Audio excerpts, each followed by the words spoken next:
선수행에서 선정의 의미.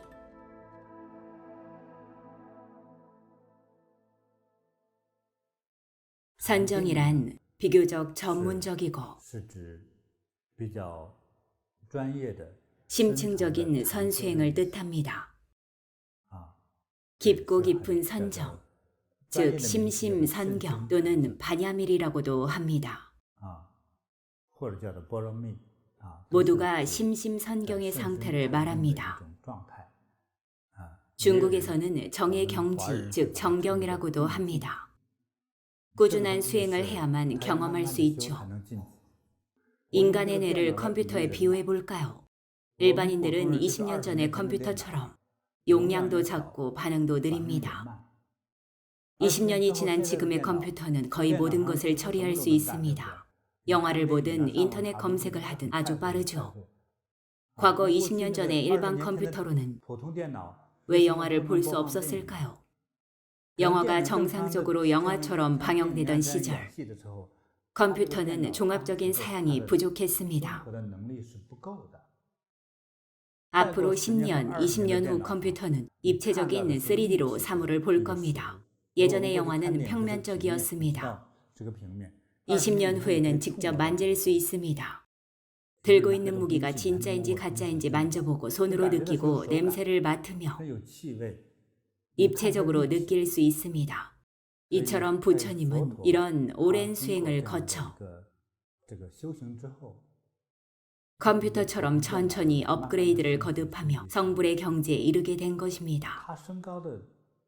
겉으로 보이는 신체는 사람과 같으나 선수행을 통해 가끔은 우리가 알 수 없는 어떠한 시공간의 상태에 들기도 하셨습니다. 일단 어떠한 시공간의 상태에 깊이 들면 진정한 진리가 무엇인지 느끼게 될지도 모릅니다. 방금 말했던 창조력도 마찬가지죠. 저는 20년 전의 컴퓨터로는 영화를 볼 수 없다고 말씀드렸습니다. 10년 전의 컴퓨터로는 겨우 영화를 볼 수 있는 정도였죠. 그렇다면 20년 후의 컴퓨터는 어떨까요? 200년 후는요? 업그레이드의 정도는 우리의 상상을 초월할 겁니다. 따라서 우리의 선수행 경지가 높아지면, 바르고 정확하게 잘 수행했다면 우리 생명의 세부적인 부분에 이미 변화가 생겨났을지도 모릅니다. 원래 지니고 태어나 부모님께서 키워주신 육신의 세포 상태에 변화가 일어납니다. 본질적인 변화가 일어나는 거죠. 그때 느껴지고 수신되는 신호는 일반인과는 사뭇 다릅니다. 20년 전 안테나가 달린 TV를 기억하십니까? 당시에는 외부 안테나를 전문적으로 사기도 했죠. 옛날에는 집집마다 지붕 위에 안테나가 어지럽게 꽂혀 있었습니다. 오늘날의 TV는 이미 책 한 권 두께로 변했습니다.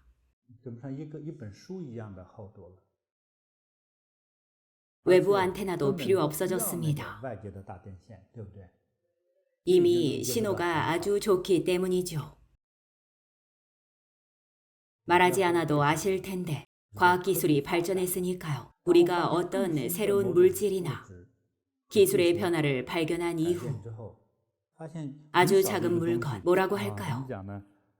성냥갑 같은 작은 물건 또는 성냥갑 반 정도 크기의 그 작은 물건으로도 위성 신호를 완벽히 수신합니다. 뭐든지 수신 가능하죠.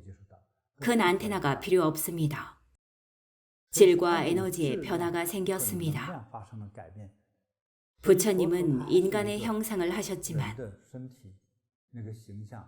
내적인 세부적인 부분에 이미 변화가 나타났습니다. 이 변화는 선수행의 상태에서 일어난 것입니다. 부처님은 그 안에서 진리를 발견하시고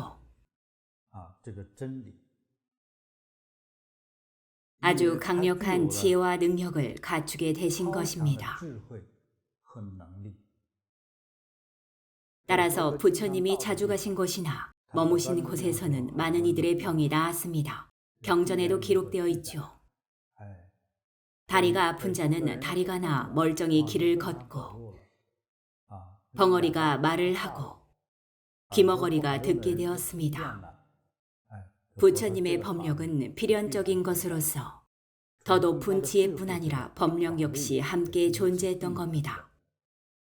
이것은 부처님의 원 때문이며 구체적으로는 부처님께서 선수행을 통해 얻게 된 일종의 초월적 상태입니다. 그렇기에 부처님은 행동으로 당시의 세상을 놀라게 하셨으며 당시 정말 다양한 각계각층의 인사들이 심지어 국왕까지 모두 부처님의 설법을 들으며 부처님께 치국의 이치를 구하기도 했습니다.